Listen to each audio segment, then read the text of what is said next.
आरक्षण नहीं तो वोट नहीं के नारे के माध्यम से उत्तर प्रदेश की राजनीति में कदम रखने वाले मुकेश सहनी अब दम भर रहे हैं।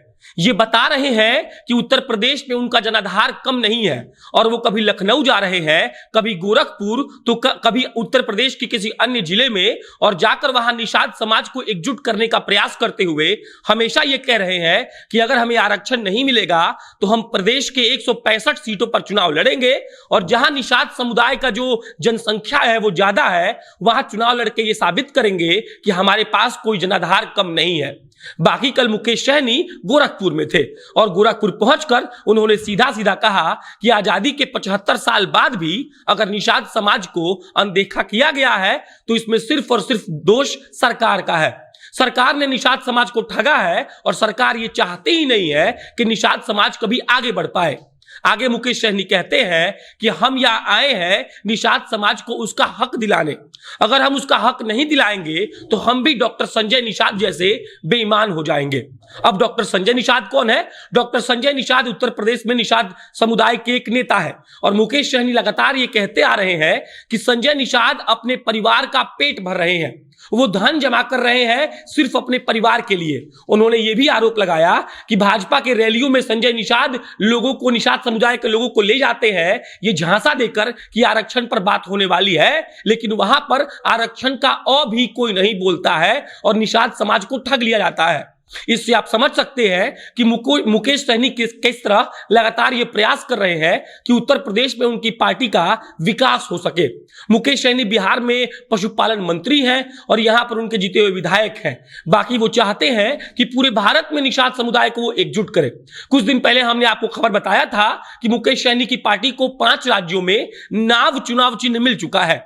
इसको उन्होंने अपनी जीत की तरह देखा क्योंकि नाव चुनाव चिन्ह अपने आप से मल्लाह जाति का एक तरीके से दिखावा है कि मल्लाह जाति अगर नाव चुनाव चिन्ह देखता है तो उसे अपनापन जैसा लगेगा और वो वोट दे देगा।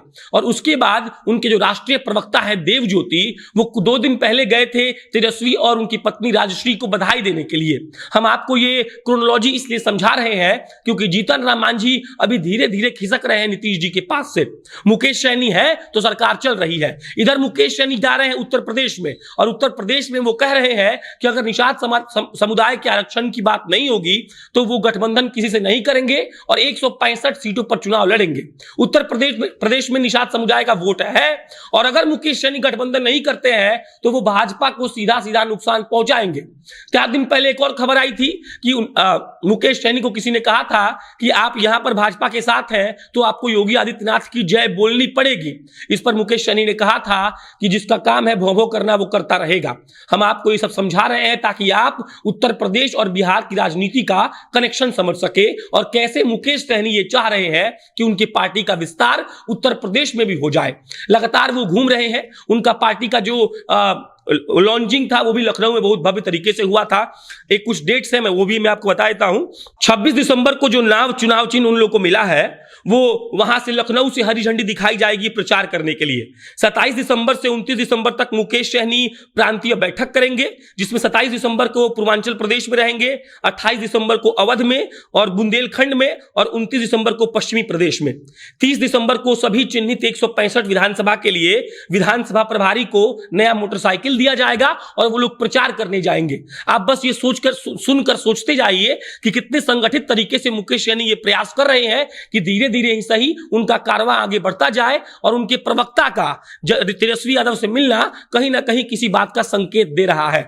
मुकेश सहनी को लगातार लोग कह रहे हैं, विपक्ष वाले एक तरह से आप कह लीजिए कि उनके पार्टी में जो नहीं है, कि आपको शांत रहकर काम करना चाहिए, लेकिन मुकेश सहनी लगातार ये दावा करते आ रहे हैं कि उनकी पार्टी का सिर्फ एक मकसद है कि वो निषाद समुदाय को उनका हक दिलाना चाहते हैं और इसके लिए वो कुछ भी करेंगे। उत्तर प्रदेश के तमाम जिलों में वो घूम घूम कर निषाद समुदाय को एकजुट करने में लगे हैं और ये दावा करते आ रहे हैं कि 165 उत्तर प्रदेश की ऐसी सीटें हैं जहां पर वो चुनाव लड़ेंगे और वहां पर उनका जो वोट परसेंटेज है वो ज्यादा है। इसीलिए जो चाहता है सत्ता में आना, उसको उनसे गठबंधन करना पड़ेगा और निषाद समुदाय को आरक्षण देने का वादा भी।